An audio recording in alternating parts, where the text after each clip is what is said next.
मैं देवेंद्र कुमार आचार्य, राधा मोहन फरसैया, सरस्वती विद्या मंदिर inter college Sirsaganj. कक्षा 9 गणित, पहला चैप्टर चल रहा था संख्या पद्धति। उसमें पहली एक्सरसाइज कंप्लीट हो गई थी। उससे आगे अपरिमेय संख्याएं। अपरिमेय संख्याएं क्या होती हैं इस बारे में देखेंगे।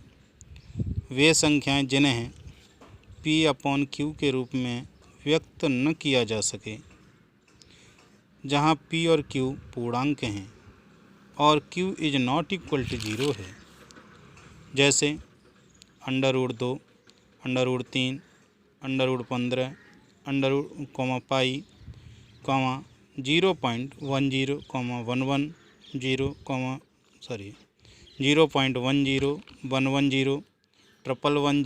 1110, 0 ... इस प्रकार से क्रम से चलता रहे। ये संख्याएं कैसी होती हैं? अपरिमेय संख्याएं होती हैं। इन्हें P/Q के रूप में व्यक्त नहीं कर सकते, जहाँ P और Q पूर्णांक हैं। इसलिए इसमें अंश पूर्णांक नहीं है, इसलिए ये परिमेय संख्याएं नहीं हैं।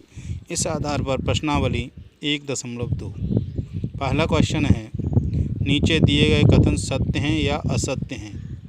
कारण के साथ अपने उत्तर दीजिए। फर्स्ट पार्ट है, प्रत्येक अपरिमेय संख्या एक वास्तविक संख्या होती है।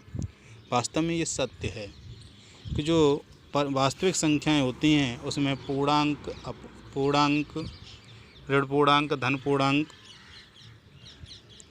प्राकृतिक संख्याएं, पूर्ण संख्याएं, परिमेय संख्याएं और अपरिमेय संख्याएं सभी प्रकार की आती हैं। इसका ये उत्तर हो जाएगा सत्य। कारण है, परिमेय और अपरिमेय संख्याएं वास्तविक संख्याएं होती हैं। यानी परिमेय संख्याएं भी वास्तविक होती है और अपरिमेय संख्याएं भी वास्तविक संख्याएं होती हैं, इसलिए ये सत्य है। सेकंड है, संख्या रेखा का प्रत्येक बिंदु √m के रूप का होता है, जहां m एक प्राकृतिक संख्या है। इसका उत्तर असत्य आएगा, क्योंकि कोई भी ऋण संख्या किसी प्राकृतिक संख्या का वर्गमूल नहीं हो सकती। यानी ऋणात्मक संख्या का वर्गमूल ज्ञात नहीं कर सकते, इसलिए ये असत्य हो जाएगा। थर्ड है, प्रत्येक वास्तविक संख्या एक अपरिमेय संख्या होती है।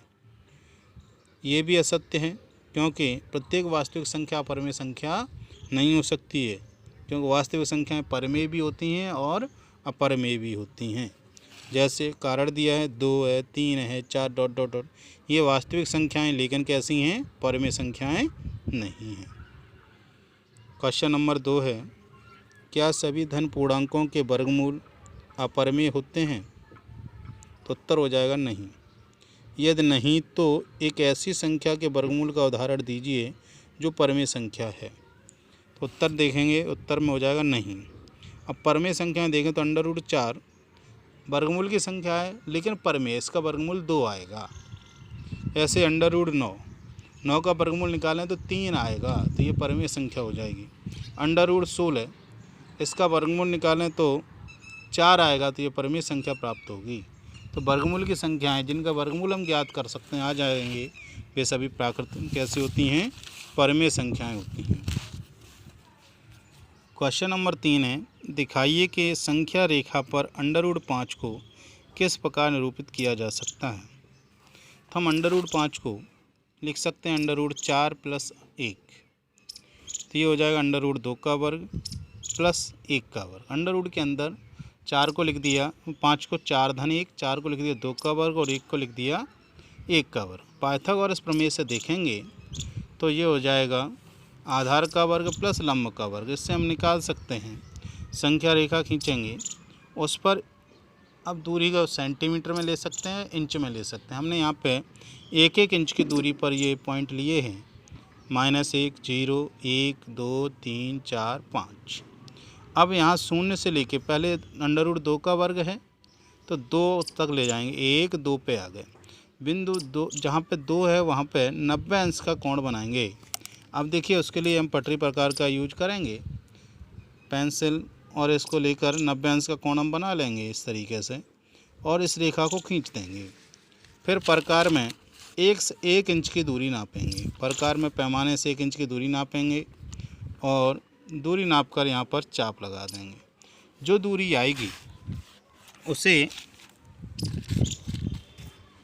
शून्य पर रखेंगे प्रकार को और वहाँ तक प्रकार को बढ़ाएंगे, पेंसिल को बढ़ाएंगे और फिर उसको इस तरीके से घुमाएंगे तो यहाँ पर जहाँ काटेगा वह संख्या √5 होगी। तो जो एरो का चिन्ह लगा है यहाँ पे देख रहे होंगे, ये वैल्यू √5 आएगी। यहाँ पे प्रकार को रखेंगे, यहाँ पेंसिल लाएंगे और इसे इस तरीके से घुमाएंगे, चाप लगाएंगे। चाप लगाने से जहाँ पे संख्या रेखा को काटेगा वह संख्या √5 होगी। इसी प्रकार से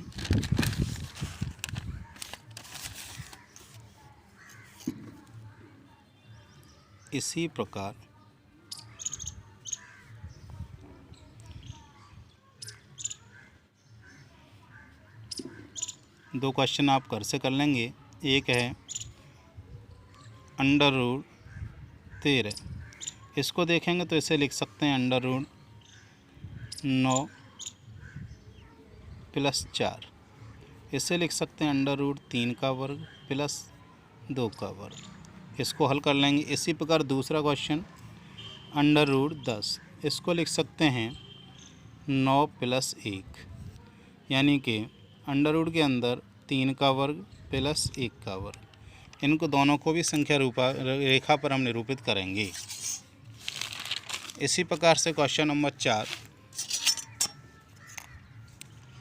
कक्षा के लिए क्रियाकलाप वर्गमूल सर्पिल की सहायता से √2, √3, √4 को दर्शाइए। ऐसे ही √5, √6 को भी ज्ञात कर सकते हैं। इसके लिए सर्वप्रथम क्या करेंगे, 1 इंच की सेंटीमीटर छोटा पैमाना हो जाता है तो 1 इंच की एक रेखा खींची, इस पर प्रकार की सहायता से 90 अंश का कोण बनाया और 1 इंच लंबी रेखा खींची इसे भी, यानी कि ये 90 अंश का कोण बना। और ये 1 इंच की है तो इसे भी 1 इंच का ही खींचा और इसको मिला दिया तो ये √2 आ गया। फिर इस बिंदु पर, इसे अगर बिंदु ए कह दें, इसे बी कह दें, तो बिंदु सी पर फिर 90 अंश का कोण बनाएंगे और इस पर 90 अंश का कोण बनाया तो यहाँ से चाप लगाया, एक चाप दूसरा चाप, ऐसे 90 अंश का कोण ये बना। 1 इंच की दूरी लेके एक चाप लगा देंगे तो ये कट हो जाएगा। तो यहाँ से बिंदु ए से इसे मिला देंगे डी को तो ये √3 का मान आ जाएगा। अब बिंदु डी पे पुनः 90 अंश का कोण बनाएंगे और 1 इंच का चाप लगा के काट देंगे। यहाँ से ए से इसे मिला दें तो बिंदु ई आ जाएगा, तो ये √4 का मान आ जाएगा। इसी प्रकार से बिंदु ई पर 90 अंश का कोण बनाएं और फिर ए से मिला दें। ऐसे ही मिलाते जाएंगे तो हम √5, √6 के मान ज्ञात कर सकते हैं। आगे की ये मान आप ज्ञात कर लेंगे और बना लेंगे सर्पिल। अभी मैंने आपको √4 तक का बना के दिखाया है, आगे के आप बना लेंगे। आगे की अगली प्रश्नावली के लिए पुनः मिलेंगे। धन्यवाद।